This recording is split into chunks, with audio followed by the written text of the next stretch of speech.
നമുക്ക് എന്തുകൊണ്ടാണ് ഈ ടെൻഷൻ ആവണത്? അവളുടെ കല്യാണത്തിന് അങ്ങനെ കൊടുത്തു ഇങ്ങനെ കൊടുത്തു, നമ്മളെന്തിനാ നോക്കണത്?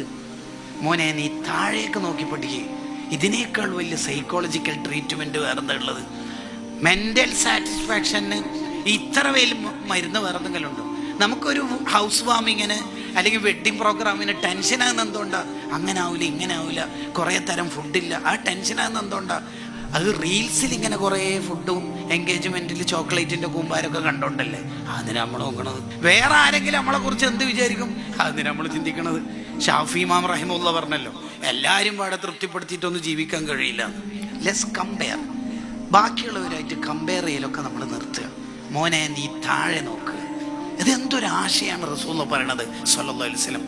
ഈ താഴെ നോക്കുക എന്ന് പറയുന്നത് എന്തിനാന്ന് വെച്ചാൽ ഖനാഅത്ത് കിട്ടാൻ വേണ്ടിയിട്ടാണ്, ഉള്ളതിൽ തൃപ്തിപ്പെട്ട് ജീവിക്കാൻ വേണ്ടിയിട്ടാണ്. ഒരു അത്യാഗ്രഹം ഇല്ലാതെ നീ ഉള്ളതിൽ തൃപ്തിപ്പെട്ട് ജീവിക്കുക, അത്ര തന്നെയാണ്.